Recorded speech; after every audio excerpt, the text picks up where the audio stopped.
When we think of presidents, we don't tend to think of scandal, assassination, or space travel. Today, I will be discussing the childhood, career, and achievements of President John F. Kennedy. I've always admired Kennedy and his achievements in civil justice and decisions in domestic reform. Kennedy's upbringing and early child life is one that many would have dreamed of. He was born into a very wealthy family, and he was one of 9 children. As a child, he went by the nickname Jack. He was a very sick child and had things like chickenpox, measles, and even developed the scarlet fever by age 3.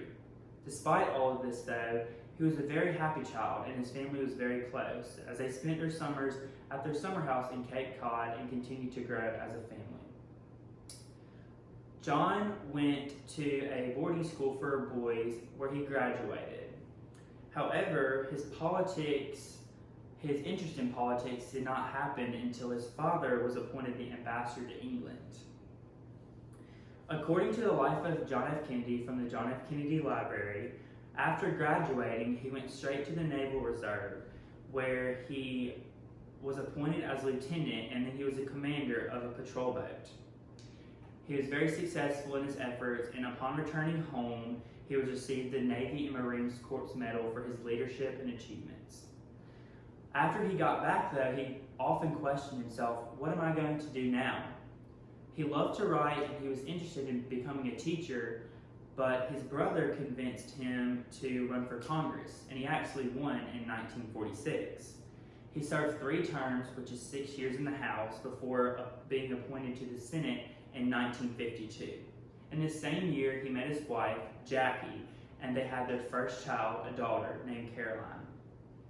His popularity as a politician began to rise around 1956, where he was almost appointed to run for vice president, but he decided to wait it out until the next presidential election so he could run for himself.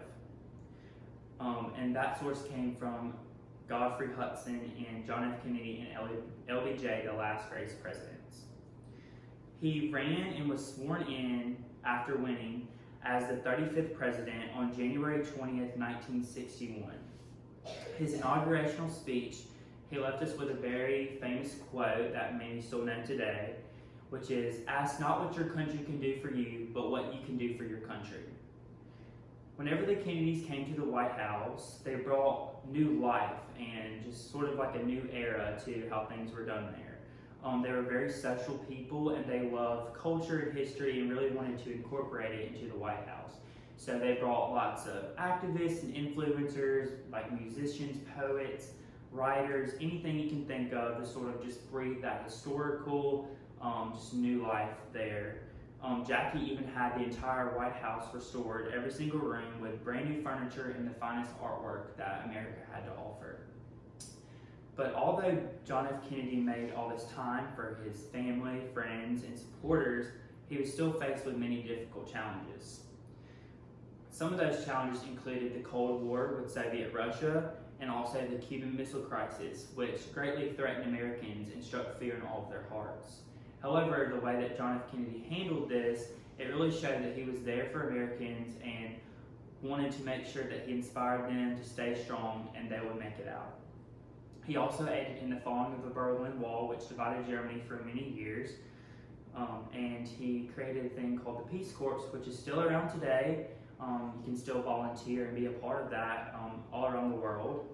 And he aided in the civil rights movement. He worked along activists such as Martin Luther King, and also wrote a new civil rights bill which was put into place. But not only that, he went to national television to ask Americans personally to please stop racism. His presidency ultimately led to his downfall, however, whenever he was visiting Dallas in a parade on November 22nd, 1963. He was shot and killed by Lee Harvey Oswald. According to Paul H. Santa Cruz in Making JFK, his death brought lots of sadness and grief to America. Hundreds of thousands of Americans came to his funeral to mourn his death, and millions more watched on TV around the globe. It was very unexpected for America, and many were scared about where the country would go next. However, they all came together in true American fashion to mourn his death. Today, I have discussed the childhood, education, career, and achievements of President John F. Kennedy. Kennedy was a man who helped his country not only in civil rights, but also contributed to the society that we know and love today. As I will leave you with this quote from John F. Kennedy himself, which states, "Every accomplishment starts with a decision to try."